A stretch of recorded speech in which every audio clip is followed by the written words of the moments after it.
মধ্যপ্রাচ্যের উত্তেজনা যেন থামছেই না। ইরান ইসরায়েল সংঘাতের পর এখন পারমাণবিক কর্মসূচি নিয়ে নতুন করে বিতর্ক শুরু হয়েছে। মার্কিন প্রেসিডেন্ট ডোনাল্ড ট্রাম্পের মন্তব্যে সেই বিতর্কের আগুন আরও উস্কে উঠেছে। ট্রাম্পের বিস্ফোরক মন্তব্য, ইরান কি নতুন স্থানে পারমাণবিক কর্মসূচি শুরু করবে? মার্কিন প্রেসিডেন্ট ডোনাল্ড ট্রাম্প এক বিস্ফোরক মন্তব্য করেছেন। এয়ারফোর্স ওয়ানে সাংবাদিকদের সঙ্গে কথা বলার সময় ট্রাম্প বলেছেন, ইরান নতুন স্থানে তাদের পারমাণবিক কর্মসূচি শুরু করতে পারে।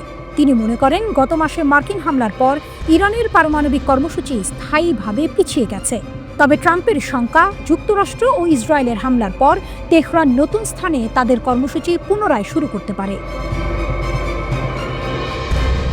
তিনি আরও উল্লেখ করেন যে ইরান পারমাণবিক কর্মসূচি পরিদর্শনের অনুমতি দিতে বা ইউরেনিয়াম সমৃদ্ধকরণ বন্ধ করতে রাজি হয়নি।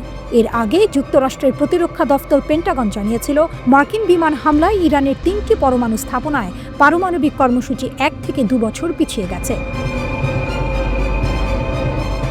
পেন্টাগনের মুখপাত্র শন পার্নেল বলেন, হামলার লক্ষ্যবস্তু হওয়া 3 ইরানি পারমাণবিক স্থাপনা ধ্বংস করা হয়েছে। তার ভাষ্য, আমরা অন্তত 1 থেকে 2 বছর তাদের কর্মসূচি পিছিয়ে দিতে পেরেছি। গোয়েন্দা মূল্যায়ন এমনটাই বলছে। ইসরায়েল যুক্তরাষ্ট্রের সমন্বিত হামলা ও ক্ষয়ক্ষতি নিয়ে ভিন্ন মত। নতুন করে পরমাণু চুক্তির লক্ষ্যে ওয়াশিংটন তেহরান পরোক্ষ আলোচনার মধ্যেই 13 জুন ইসরায়েল সামরিক আগ্রাসন শুরু করে, যার লক্ষ্য ছিল ইরানের পারমাণবিক কেন্দ্র ধ্বংস করা। এর 1 সপ্তাহ পর ইসরায়েলের সঙ্গে যোগ দেয় যুক্তরাষ্ট্র। গত 21 জুন মার্কিন B-2 স্টেলথ বোমারু বিমান ইরানের ফোর্দো পারমাণবিক স্থাপনা সহ 3টি পরমাণু কেন্দ্রে বোমা ফেলে। ওই দিনই ট্রাম্প দাবি করেন, ইরানের পরমাণু কার্যক্রম শেষ করে দেওয়া হয়েছে। অন্যান্য কর্মকর্তারাও একই দাবি করেন। তবে মার্কিন গোয়েন্দা সংস্থাগুলোর তথ্যে ক্ষয়ক্ষতি নিয়ে ভিন্নতা দেখা গেছে। পেন্টাগনের গোয়েন্দা শাখা ডিফেন্স ইন্টেলিজেন্স এজেন্সি DIA জানিয়েছে, এই হামলায় ইরানের পারমাণবিক কর্মসূচি মাত্র কয়েক মাস পিছিয়ে গেছে, ধ্বংস হয়নি। ইরান ইউরেনিয়াম সমৃদ্ধকরণ বন্ধে রাজি নয়, ট্রাম্পের উদ্বেগ। মার্কিন প্রেসিডেন্ট ডোনাল্ড ট্রাম্প বারবার বলেছেন, ইরান তাদের পারমাণবিক কর্মসূচির পরিদর্শন মেনে নেয়নি এবং ইউরেনিয়াম সমৃদ্ধকরণ বন্ধ করতেও সম্মত হয়নি। হোয়াইট হাউসে স্বাধীনতা দিবস উদযাপন শেষে এয়ারফোর্স ওয়ানে নিউ জার্সি যাওয়ার পথে সাংবাদিকদের সঙ্গে আলাপকালে ট্রাম্প বলেন, তিনি বিশ্বাস করেন ইরানের পারমাণবিক কর্মসূচি স্থায়ীভাবে ক্ষতিগ্রস্ত হয়েছে, যদিও ইরান এটি অন্য কোনো স্থানে আবার শুরু করতে পারে। রয়টার্স এ খবর জানিয়েছে। সাংবাদিকদের ট্রাম্প বলেন, আমি বলবো এটা স্থায়ীভাবে পিছিয়ে গেছে। আমার মনে হয় ওদের অন্য কোনো স্থানে আবার শুরু করতে হবে, আর যদি ওরা শুরু করে তাহলে সেটা হবে এক বড় সমস্যা। তিনি আরও বলেন, তেহরানকে আবার পারমাণবিক কর্মসূচি শুরু করতে দেয়া হবে না এবং ইরান তার সঙ্গে বৈঠক করতে চায়। যুক্তরাষ্ট্র ও ইসরায়েল বলছে, ইরান ইউরেনিয়াম সমৃদ্ধ করছে পারমাণবিক অস্ত্র তৈরির উদ্দেশ্যে। তবে তেহরান বলছে, তাদের পারমাণবিক কর্মসূচি শুধুমাত্র শান্তিপূর্ণ উদ্দেশ্যে। গত জুনে ইসরায়েল প্রথমবারের মতো ইরানের পারমাণবিক স্থাপনাগুলোতে সামরিক হামলা চালায়। ওই সময় থেকে IAEA এর পরিদর্শকরা ইরানের কোনো স্থাপনায় প্রবেশ করতে পারেননি।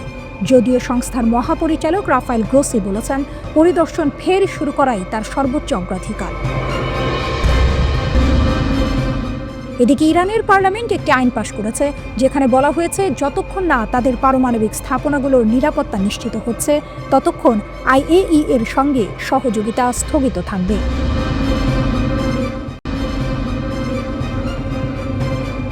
বিশ্ব অর্থনীতির এক গুরুত্বপূর্ণ ধমনী হরমুজ প্রণালী।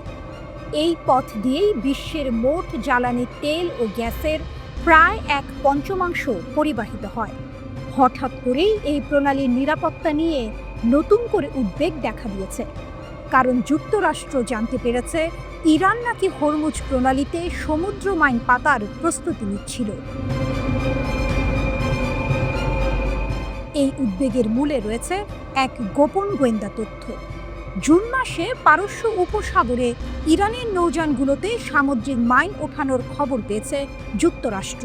মার্কিন কর্তৃপক্ষ আশঙ্কা করছে, ইসরায়েলের হামলার জবাবে হরমুজ প্রণালী অবরোধ করার জন্য তেহরান এই পদক্ষেপ নিচ্ছিল। 2 উচ্চপদস্থ মার্কিন কর্মকর্তা নাম প্রকাশ না করার শর্তে রয়টার্সকে এই তথ্য জানিয়েছেন।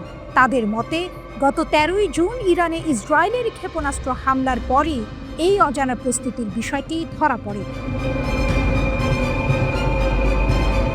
তবে এই মাইনগুলো এখনও ব্যবহার করা হয়নি, কিন্তু এই প্রস্তুতি স্পষ্ট ইঙ্গিত দেয় যে বিশ্বের অন্যতম ব্যস্ত এই বাণিজ্য পথ বন্ধ করার বিষয়ে ইরান এবার সত্যি বেশ সিরিয়াস ছিল। যদি এমনটা ঘটত, তাহলে ইরান ইসরায়েল উত্তেজনা আরও ভয়াবহ রূপ নিত এবং বিশ্ব বাণিজ্যে বড় ধরনের নেতিবাচক প্রভাব পড়ত।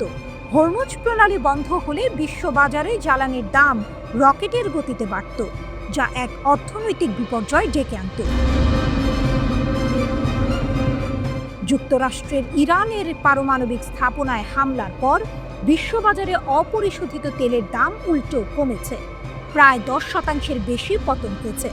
বিশ্লেষকদের মতে হরমুজ প্রণালী বন্ধ না হওয়ার কারণেই বাজারে স্বস্তি ফিরেছে।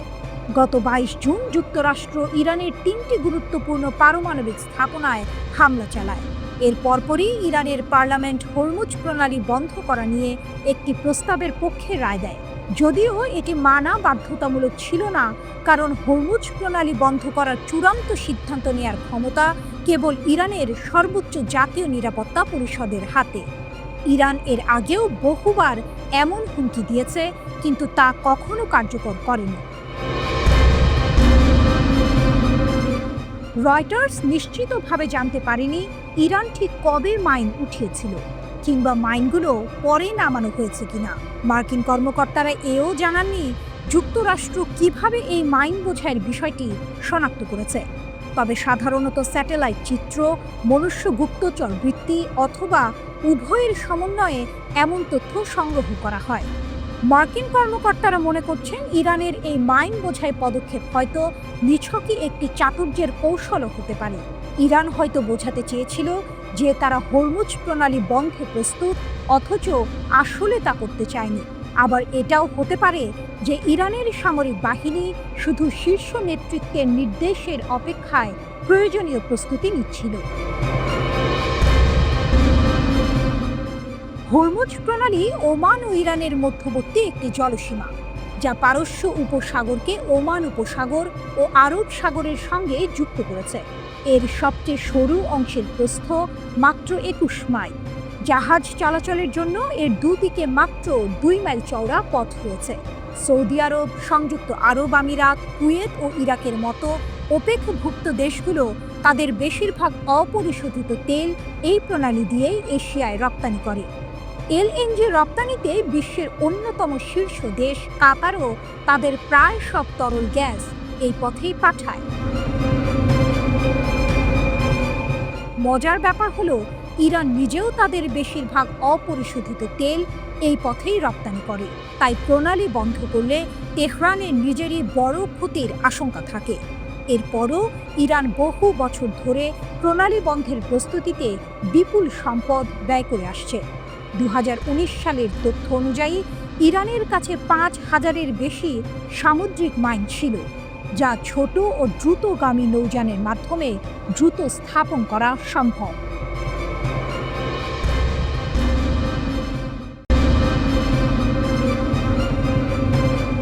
মার্কিন হামলা সত্ত্বেও ইরান কি সত্যিই পরমাণু বোমা বানানোর পথে?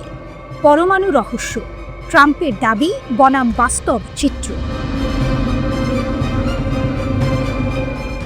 ডোনাল্ড ট্রাম্প দাবি করেছিলেন মার্কিন হামলায় ইরানের পারমাণবিক স্থাপনাগুলো পুরোপুরি ধ্বংস হয়ে গেছে। শুনে হয়তো স্বস্তির নিঃশ্বাস ফেলেছিল ইসরায়েল, কিন্তু আন্তর্জাতিক আণবিক শক্তি সংস্থা IAEA বলছে অন্য কথা। তাদের মতে ইরানের পরমাণু বোমা বানানোর ক্ষমতা নাকি কয়েক মাসের মধ্যেই ফিরে আসতে পারে। এটা কি তাহলে ট্রাম্পের এক নিছকই ফাঁকা আওয়াজ ছিল, নাকি ইরানের পরমাণু সক্ষমতা সত্যি অদম্য? ট্রাম্পের দাবি গুড়িয়ে গেছে সব। গত 13 জুন যখন ইসরায়েল ইরানের পারমাণবিক ও সামরিক ঘাঁটিতে হামলা শুরু করে, তখন উদ্দেশ্য ছিল একটাই, ইরানকে পারমাণবিক অস্ত্র তৈরি থেকে বিরত রাখা। এরপর যুক্তরাষ্ট্র যোগ দেয় এই হামলায়, তেহরানের 3টি গুরুত্বপূর্ণ পারমাণবিক স্থাপনাকে লক্ষ্য করে। হামলার পর মার্কিন প্রেসিডেন্ট ডোনাল্ড ট্রাম্প দাবি করেন তাদের হামলায় ইরানের পারমাণবিক কর্মসূচি নাকি কয়েক বছর পিছিয়ে গেছে। তার কথায় ছিল এক প্রকার আত্মবিশ্বাসের সুর, যেন ইরান আর কখনো পরমাণু বোমা বানানোর কথা ভাবতেও পারবে না। IAEA এর চমকপ্রদ তথ্য পুরোটা শেষ হয়নি, কিন্তু এই আত্মবিশ্বাসের মূলে কুঠারাঘাত করলেন আন্তর্জাতিক আণবিক শক্তি সংস্থার IAEA প্রধান রাফায়েল গ্রোসি। তিনি CBS নিউজকে দেয়া এক সাক্ষাৎকারে স্পষ্ট জানিয়েছেন, যুক্তরাষ্ট্র এবং ইসরায়েলের হামলায় ইরানের পারমাণবিক স্থাপনাগুলোর মারাত্মক ক্ষতি হলেও তা সম্পূর্ণ ধ্বংস হয়নি। গ্রোসি বলেন, আসলে কেউই দাবি করতে পারে না যে সবকিছু পুরোপুরি ধ্বংস হয়ে গেছে এবং সেখানে আর কিছুই নেই। তার মতে ইরান এখনও শিল্প এবং প্রযুক্তিগতভাবে এতটাই সমৃদ্ধ যে তারা চাইলে কয়েক মাসের মধ্যেই কয়েকটি সেন্ট্রিফিউজ চালু করতে পারে এবং সমৃদ্ধ ইউরেনিয়াম উৎপাদন শুরু করতে পারে। ভাবুন তো, যেখানে ট্রাম্প দাবি করেছিলেন ইরান কয়েক বছর পিছিয়ে গেছে, সেখানে IAEA বলছে কয়েক মাস। এই পার্থক্যটা কি অবিশ্বাস্য নয়? ইউরেনিয়াম রহস্য গেল কোথায়? আরও একটি বড় প্রশ্ন হলো, হামলার আগে ইরান তাদের উচ্চমাত্রায় সমৃদ্ধ ইউরেনিয়াম সরিয়ে নিতে পেরেছিল কিনা। গ্রোসি এই বিষয়ে অস্পষ্টতা রেখে গেছেন। তিনি বলেছেন, আমরা জানি না এই ইউরেনিয়াম এখন কোথায়। কিছু হয়তো হামলায় ধ্বংস হয়েছে, আবার কিছু সরানোও হয়ে থাকতে পারে। পরে হয়তো বিষয়টি স্পষ্ট হবে। পেন্টাগনের একটি প্রাথমিক তদন্ত প্রতিবেদনেও IAEA এর কথার সুর শোনা গেছে।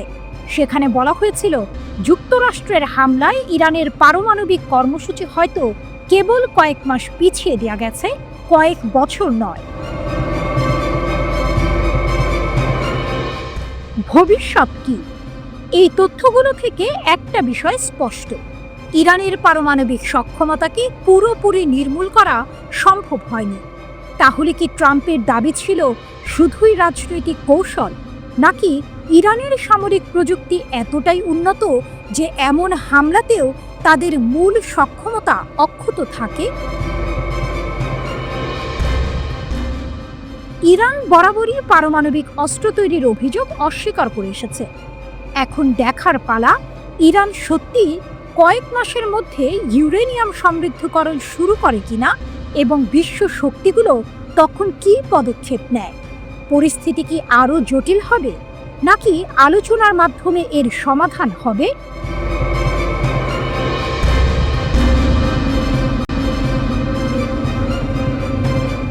ইসরায়েলের বিরুদ্ধে ইরানের প্রতিশোধমূলক হামলায় যে কেবল শহর ধ্বংস হয়েছে তাই নয়, বরং শত শত কোটি ডলার মূল্যের ইসরায়েলি ড্রোন উধাও হয়ে গেছে।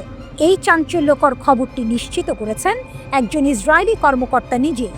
কিন্তু কিভাবে এমনটা সম্ভব হলো এবং এর পেছনের রহস্য কি?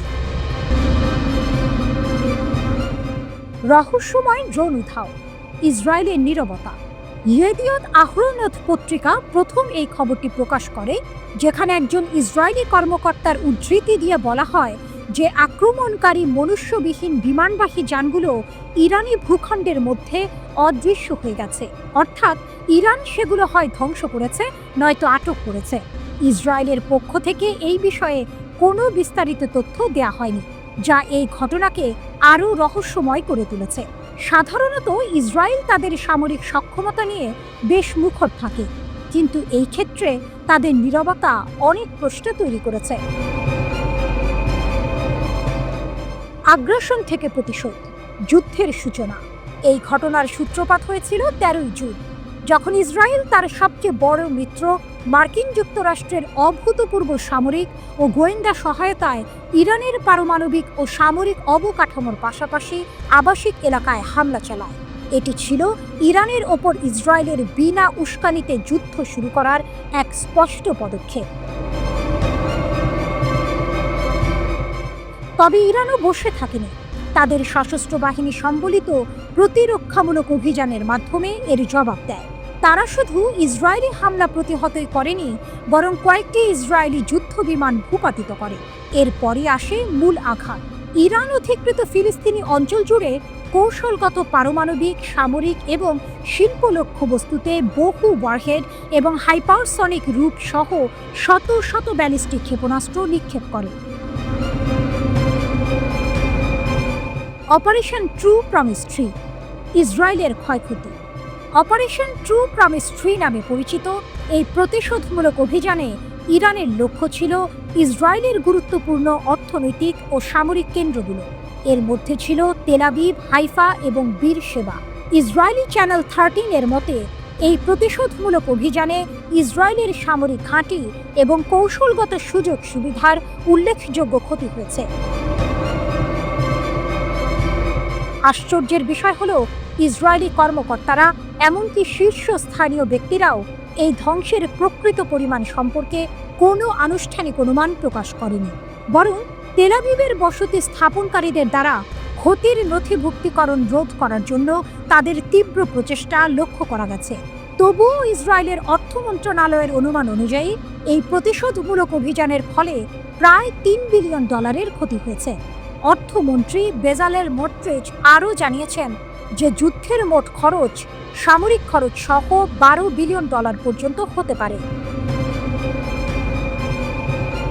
এক টেলিভিশন সাক্ষাৎকারে ইরানের একজন জ্যেষ্ঠ commander, Islamic revolutionary guards corps IRGCর সমন্বয় বিষয়ক deputy commander brigadier general Mohammad Reza Naqdi জোর দিয়ে বলেছেন, ইসরায়েলের বিরুদ্ধে যুদ্ধে ইরান তাদের প্রতিরক্ষা শক্তির মাত্র 5%-এরও কম ব্যবহার করেছে। তিনি বলেন, ইরানের বিরুদ্ধে পাল্টা হামলার সময় আমাদের দেশের প্রতিরক্ষা ক্ষমতার 5%-এরও কম আসলে সক্রিয় হয়েছিল। তিনি আরও ব্যাখ্যা করেন, সক্রিয় বলতে আমি ব্যয় বোঝাচ্ছি না। এর অর্থ কেবল আমাদের প্রতিরক্ষা ইউনিটের 5% শত্রুর সাথে জড়িত হয়ে পড়েছিল।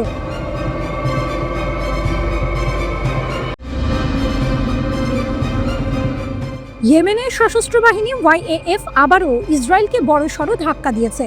এবার তাদের জুলফিকার ক্ষেপণাস্ত্র সরাসরি আঘাত হেনেছে বীরশেবার একটি সংবেদনশীল ইসরায়েলি সামরিক লক্ষ্যবস্তুতে। এই হামলা ইসরায়েলের শক্তিশালী আকাশ প্রতিরক্ষা ব্যবস্থার দুর্বলতাগুলো আরও একবার চোখে আঙুল দিয়ে দেখিয়ে দিল। ইয়েমেনি সশস্ত্র বাহিনীর মুখপাত্র ব্রিগেডিয়ার জেনারেল ইয়াহিয়া সারি ঘোষণা করেছেন, বীরশেবাতে একটি স্পর্শকাতর ইসরায়েলি সামরিক স্থানে দূরপাল্লার ক্ষেপণাস্ত্র হামলা চালানো হয়েছে। এটি ফিলিস্তিনিদের প্রতি ইয়েমেনের সামরিক সহায়তার এক নতুন মাত্রা যোগ করেছে।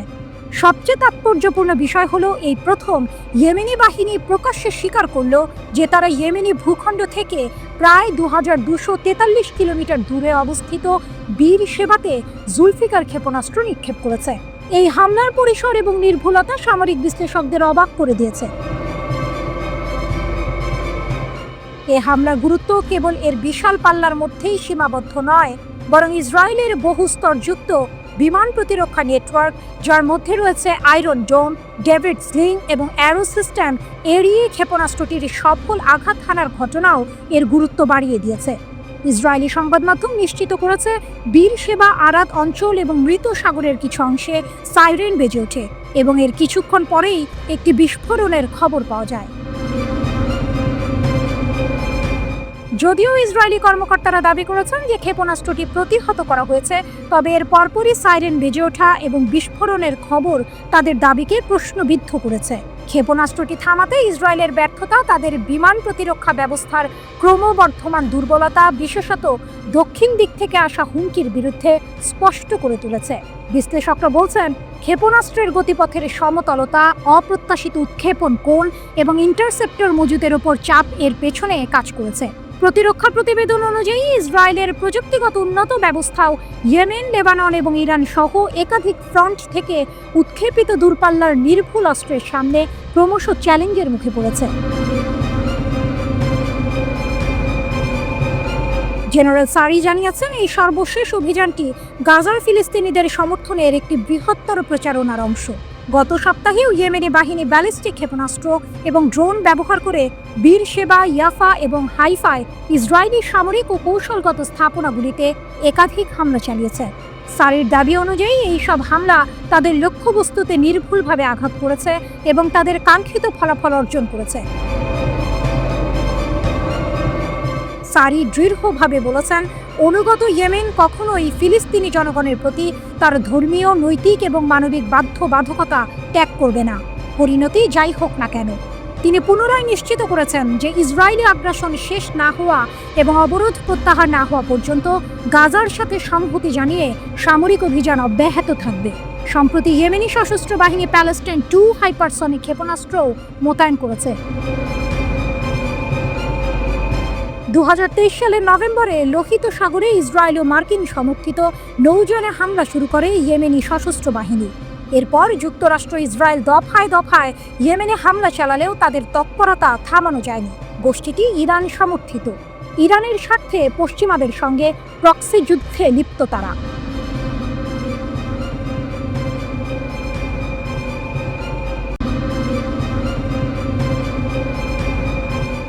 ঘোষণা করেছে তাদের শক্তিশালী সামরিক পদক্ষেপ ইসরায়েলকে একতরফাভাবে আগ্রাসন বন্ধ করতে বাধ্য করেছে।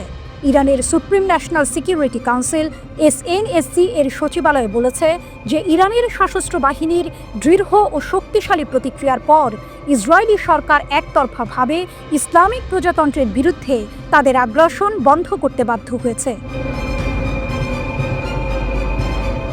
এক বিবৃতিতে ইরানের শীর্ষ নিরাপত্তা সংস্থা তাদের নিরাপত্তা বাহিনীর অনুকরণীয় সাহসের প্রশংসা করে। বিবৃতিতে বলা হয়, ইহুদিবাদী শত্রুর আগ্রাসনের জবাবে ইরানের সশস্ত্র বাহিনীর সাহসী এবং আত্মত্যাগী সন্তানেরা নেতা ও সর্বাধিনায়ক আয়াতুল্লাহ খামেনির নির্দেশ মেনে চলে এবং প্রতিটি শত্রুতার বিরুদ্ধে অনুকরণীয় সাহসের সাথে প্রতিক্রিয়া জানায়। 24 জুন সকালে মার্কিন প্রেসিডেন্ট ডোনাল্ড ট্রাম্পের ঘোষণা অনুযায়ী ইসরায়েল তাদের আগ্রাসন বন্ধের বিষয়টি নিশ্চিত করার পরই বিবৃতি আসে। ইরানের পররাষ্ট্রমন্ত্রী আব্বাস আরাকচি বলেছিলেন যে তেহরান তার প্রতিশোধমূলক আক্রমণ বন্ধ করবে যদি ইসরায়েলি সরকার ইরানি জনগণের বিরুদ্ধে তাদের অবৈধ আগ্রাসন বন্ধ করে। SNSC আরও উল্লেখ করেছে, ইরানের সশস্ত্র বাহিনীর সাম্প্রতিক অভিযানে কাতারে মার্কিন পরিচালিত আল উদেইদ বিমান ঘাঁটি এবং সমগ্র অধিকৃত অঞ্চল উভয়কেই লক্ষ্য করে ক্ষেপণাস্ত্র হামলা চালানো হয়। এই ঘটনা থেকেই বোঝা যায় ইরানের এই হামলা কতটা সুপরিকল্পিত এবং কৌশলগত ছিল। তারা শুধু ইসরায়েলকেই নয়, বরং ইসরায়েলের মিত্রদেরও লক্ষ্য করে বার্তা দিয়েছে। বিবৃতিতে বলা হয়েছে, ইরানের এই শক্তি বছরের পর বছর ধরে উদ্ভাবনী এবং অক্লান্ত সংগ্রামের মাধ্যমে বিকশিত হয়েছে, যা 12 দিনের তীব্র এবং দক্ষ প্রতিরোধের সময় সম্পূর্ণরূপে মোতায়েন করা হয়। ইরান এই ফলাফলকে ঐশ্বরিক উপহার হিসেবে বর্ণনা করেছে, যা জাতির অন্তর্দৃষ্টি, সশস্ত্র বাহিনীর দৃঢ় সংকল্প এবং শীর্ষ নেতা আয়াতুল্লাহ খামেনির বিজ্ঞ নির্দেশনার বিনিময়ে এসেছে। ইরান নিশ্চিত করেছে ইরানের সশস্ত্র বাহিনী উচ্চ সতর্কতায় রয়েছে, যে কোনো নতুন আগ্রাসনের বিরুদ্ধে দৃঢ় প্রতিক্রিয়া জানাতে প্রস্তুত। 13 জুন ইসরায়েল ইরানের বিরুদ্ধে আগ্রাসন শুরু করে সামরিক কমান্ডার, পারমাণবিক বিজ্ঞানী এবং সাধারণ বেসামরিক নাগরিকদের হত্যা করে। এরপর 22 জুন মার্কিন যুক্তরাষ্ট্র ইসরায়েলি সরকারের সাথে আক্রমণে যোগ দেয় এবং জাতিসংঘের সনদ, আন্তর্জাতিক আইন এবং পারমাণবিক অস্ত্র বিস্তার রোধ চুক্তি NPTর গুরুতর লঙ্ঘন করে 3টি ইরানি পারমাণবিক স্থাপনায় বোমা হামলা চালায়। এর প্রতিক্রিয়ায় ইরানের সশস্ত্র বাহিনী ইসরায়েলের জন্য নরকের দরজা খুলে দেওয়ার প্রতিশ্রুতি দেয় এবং অধিকৃত অঞ্চল জুড়ে সংবেদনশীল স্থানে ক্ষেপণাস্ত্র এবং ড্রোন হামলা শুরু করে। এরপর ইরান কাতারের আল উদেইদ বিমান ঘাঁটিতে একের পর এক ক্ষেপণাস্ত্র হামলা চালায়, যা পশ্চিম এশিয়ার বৃহত্তম আমেরিকান সামরিক ঘাঁটি। এই ঘাঁটিটি মার্কিন বিমান বাহিনী কমান্ডের সদর দপ্তর হিসেবে কাজ করে এবং পশ্চিম এশিয়ায় আমেরিকান সামরিক বাহিনীর সবচেয়ে কৌশলগত সম্পদ। এদিকে ইরানে হামলা চালিয়ে ইসরায়েল যুদ্ধবিরতি লঙ্ঘন করায় মার্কিন প্রেসিডেন্ট ডোনাল্ড ট্রাম্প ইসরায়েলি প্রধানমন্ত্রী বেনিয়ামিন নেতানিয়াহুর ওপর অত্যন্ত বিরক্ত। সম্ভবত তিনি মনে করছেন নেতানিয়াহু বিশ্বাস ভঙ্গ করছেন। কাতার ভিত্তিক সংবাদ মাধ্যম আল জাজিরার যুক্তরাষ্ট্র প্রতিনিধি ফিল লাভেল এই কথা বলেছেন।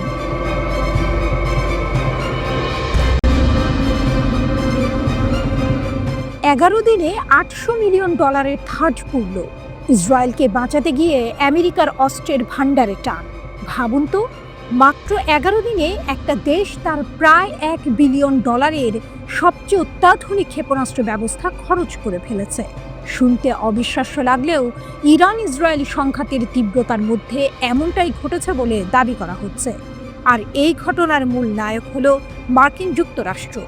তারা নাকি ইসরায়েলকে ইরানের ক্ষেপণাস্ত্র হামলা থেকে রক্ষা করতে গিয়ে তাদের terminal high altitude area defence THAAD ক্ষেপণাস্ত্র ইন্টারসেপ্টরের প্রায় 15 থেকে 20% খরচ করে ফেলেছে। খরচ $800 মিলিয়ন বেশি। এই ঘটনা কেবল অর্থের অপচয় নয়, এর পেছনে লুকিয়ে আছে মার্কিন যুক্তরাষ্ট্রের জন্য এক বিরাট কৌশলগত ঝুঁকি। প্রশ্ন উঠেছে, একটি দেশের প্রতিরক্ষা ব্যবস্থার জন্য এত বিপুল পরিমাণ অস্ত্র একবারে ব্যবহার করা কতটা যৌক্তিক, বিশেষ করে যখন চীন আর উত্তর কোরিয়ার মতো সম্ভাব্য প্রতিপক্ষের সঙ্গে যুক্তরাষ্ট্রের সম্পর্ক মোটেই ভালো নয়। তখন নিজেদের অস্ত্রের ভাড়ার এভাবে খালি করা কি বুদ্ধিমানের কাজ?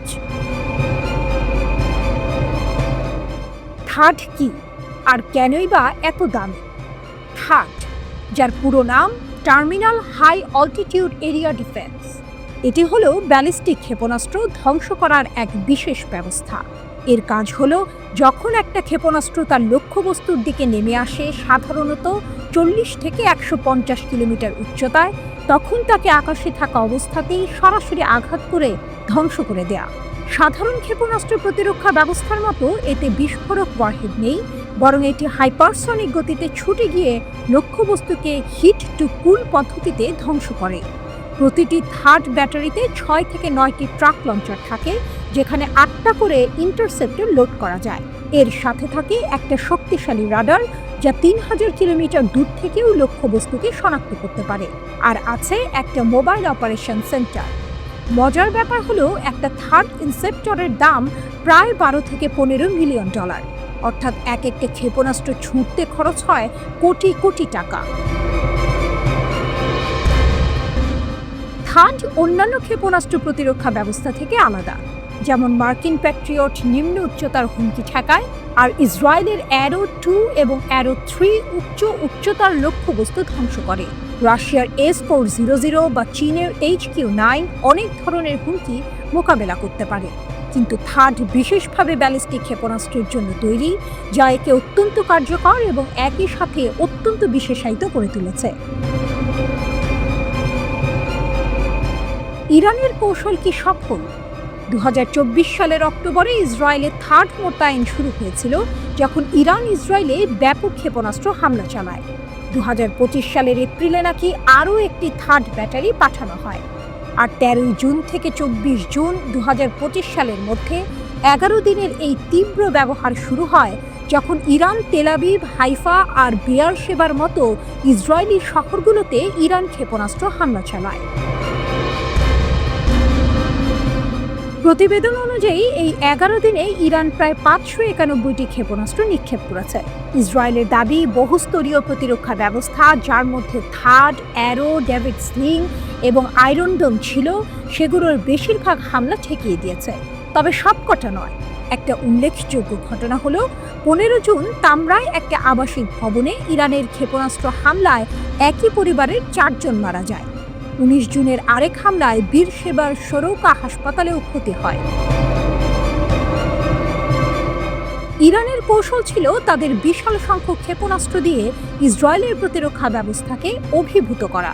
তারা শাহাব 3 এর মতো ব্যালিস্টিক ক্ষেপণাস্ত্র এবং সম্ভাব্য হাইপারসনিক সিস্টেম যেমন ফাত্তাহ 1 ব্যবহার করেছে, যা প্রতিরক্ষা ব্যবস্থাকে ফাঁকি দিতে পারে। এই উচ্চতার ব্যালিস্টিক ক্ষেপণাস্ত্রগুলো ঠেকানোর জন্য থার্ড অত্যন্ত গুরুত্বপূর্ণ ছিল, যা ইসরায়েলের অ্যারো সিস্টেমের পরিপূরক হিসেবে কাজ করেছে। কিন্তু এখানে একটা প্রশ্ন থেকে যায়। 2025 সালের 4 মে তারিখে একটি হুথি ক্ষেপণাস্ত্র থার্ডকে পাশ কাটিয়ে গিয়েছিল এবং পরে অ্যারো দ্বারা বাধাপ্রাপ্ত হয়েছিল। এটা কি থার্ডের কিছু উন্নত হুমকি মোকাবেলার দুর্বলতা তুলে ধরে, নাকি ইরানের ফাত্তাহ 1 এর মতো হাইপারসনিক ক্ষেপণাস্ত্র সত্যিই থার্ডকে ফাঁকি দিতে সক্ষম? এই বিপুল পরিমাণ অর্থ ব্যয় এবং অস্ত্রের ক্ষয়ক্ষতি কি সত্যিই ইসরায়েলকে পুরোপুরি নিরাপদ রাখতে পেরেছে, নাকি ইরানের এই কৌশল এক নতুন ধরনের যুদ্ধের ইঙ্গিত দিচ্ছে, যেখানে প্রতিপক্ষের ব্যয়বহুল প্রতিরক্ষা ব্যবস্থাকে ধীরে ধীরে নিঃশেষ করে দেয়া হবে?